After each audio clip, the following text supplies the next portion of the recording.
This morning we're going to be tying a March Brown pattern with a kind of a new addition in that we will be making a raised kind of epoxy-like wing case without having to mix epoxy and wait for the 5 minutes for it to dry. So I've got a 3761 here. I've got an 1/8 inch tungsten bead. March Browns are going to be anywhere from about a 10 to a size 16, but 12s, 14s are the ones you end up fishing most. Early in the season they'll be big like a size 10. So I've got some widgeon here, but you could supplement that with dyed brown mallard or teal. Basically what we're looking for is kind of a nice chocolatey brown variegated feather here. So I'm going to pull off a tail's worth off of a feather here. I'm going to kind of measure that out to the shank of the hook.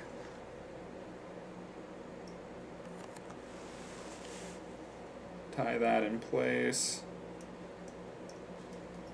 Next thing we're going to do is we're going to grab a length of fine copper wire.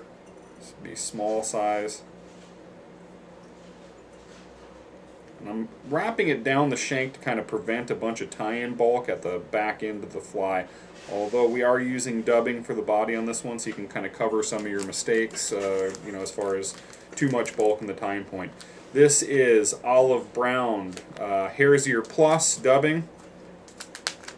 I like it because it's got kind of this brown color, but also a little bit of green. And since these bugs are basically algae eaters, a lot of times they've got kind of that brownish green body.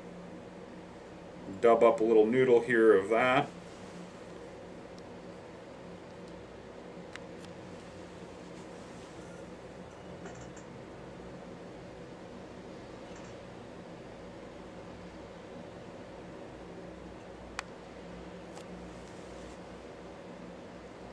Get that up to about the halfway point. Now I'll take the rib the body.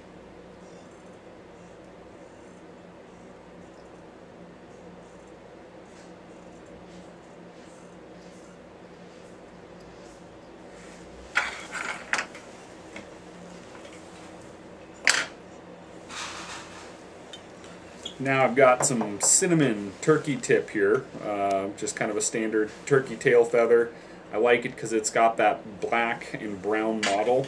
I think that's really important. These bugs tend to be pretty spotted up. If you pull one off the rocks in March or April, before the bugs really start coming off, you kind of notice that really kind of blotchy look to it. So we're going to tie this down with the more colored side of the feather facing towards the hook shank, so that when we flip it over, we've got a little bit, you know, better coloration in there.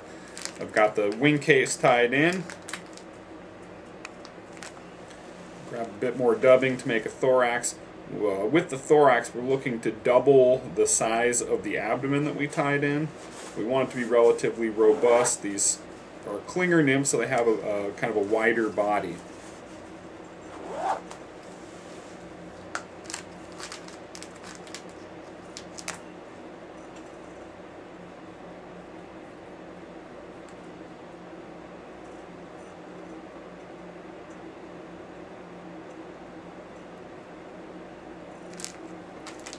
And just a pinch more, get that really nice and buggy.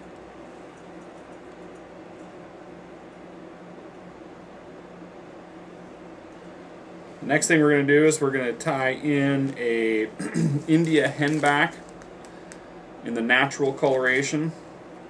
I'm going to tie this in kind of classic soft tackle fashion. Expose that tip.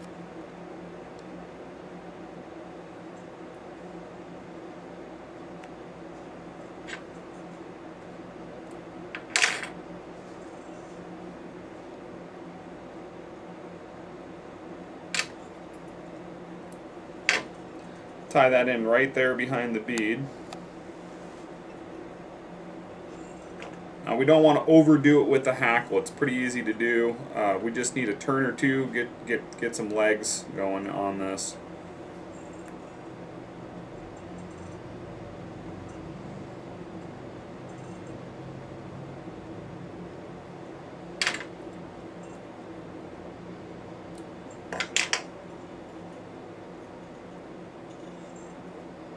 kind of take that hackle and kind of flare it off to the side. Flip my wing case over.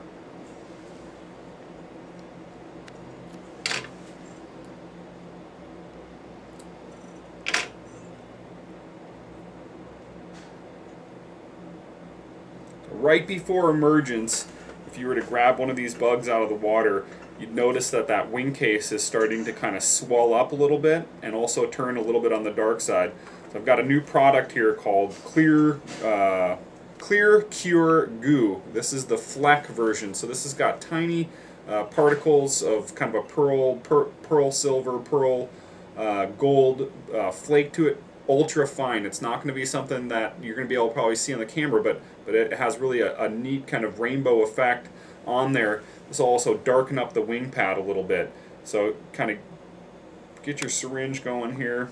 And this comes in a syringe, in a brush. I've used it with just a needle, like a needle. And the cool thing is it's not set until you hit it with the light. That's right.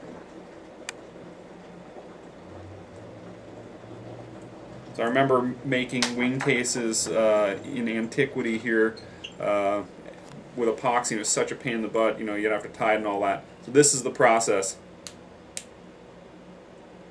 And we're done. It's pretty amazing. It's unbelievable. We'll just whip finish there. So much more manageable. Just a totally way easier way to make an epoxy-backed fly of any variety. So I'll flip that over so you can check out that nice lumpy wing case there. And there you have a completed March Brown epoxy-backed Nymph. It's one of my favorites. I hope it's one of yours too.